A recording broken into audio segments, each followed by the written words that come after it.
Hi everybody! Welcome to Reading with Mrs. DeGagne. We're getting to the end of the school year, which means I'm running out of time, and I really want to read you this book today. This is called The Fantastic Flying Books of Mr. Morris Lessmore.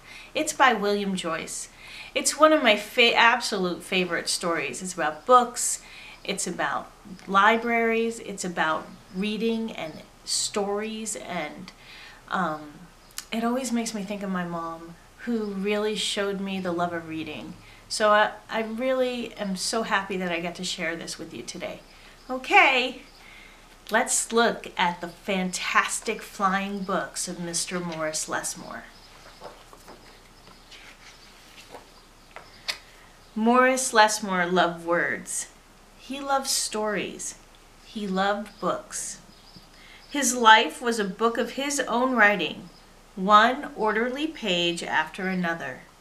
He would open it every morning and write of his joys and sorrows, all that he knew and everything that he hoped for. But every story has its upsets. One day the sky darkened, the winds blew and blew, till everything Morris knew was scattered, even the words of his book. He didn't know what to do or which way to go, so he began to wander and wander. Then a happy bit of happenstance came his way. Rather than looking down, as had become his habit, Morris Lessmore looked up. Drifting through the sky above him, Morris saw a lovely lady. She was being pulled along by a festive squadron of flying books. Morris wondered if his book could fly, but it couldn't. It would only fall to the ground with a depressing thud. The flying lady knew Morris simply needed a good story, so she sent him her favorite.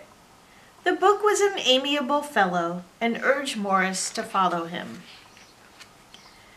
The book led him to an extraordinary building where many books apparently nested. Morris slowly walked inside and discovered the most mysterious and inviting room he had ever seen. It was filled with the fluttering of countless pages, and Morris could hear the faint chatter of 1,000 different stories, as if each book was whispering an invitation to adventure. Then his new friend flew up to him and landed on his arm. It held itself open, as if hoping to be read.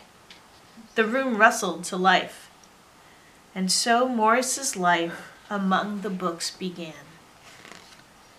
Morris tried to keep the books in some sort of order, but they always mixed themselves up. The tragedies needed cheering up and would visit with the comedies. The encyclopedias, weary of facts, would relax with the comic books and fictions. All in all, it was an agreeable jumble. Morris found great satisfaction in caring for the books, gently fixing those with fragile bindings and unfolding the dog-eared pages of others. Sometimes Morris would become lost in a book and scarcely emerge for days. Morris liked to share the books with others. Sometimes it was a favorite that everyone loved, and other times he found a lonely little volume whose tale was seldom told. Everyone's story matters, said Morris, and all the books agreed.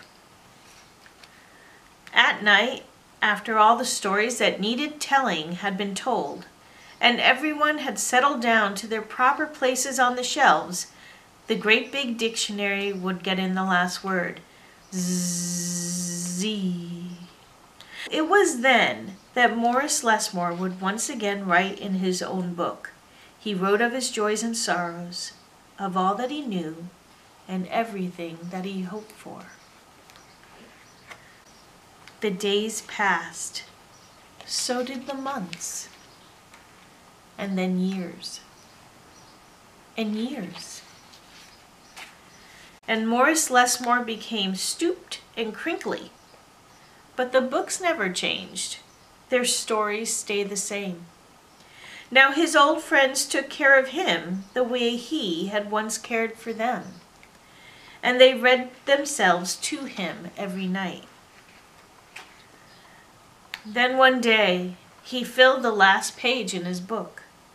He looked up and said with a bittersweet sigh, "I guess it's time for me to move on." The books were sorry, but they understood. Morris put on his hat and took his cane. As he went to the door, he turned and smiled, then waved goodbye.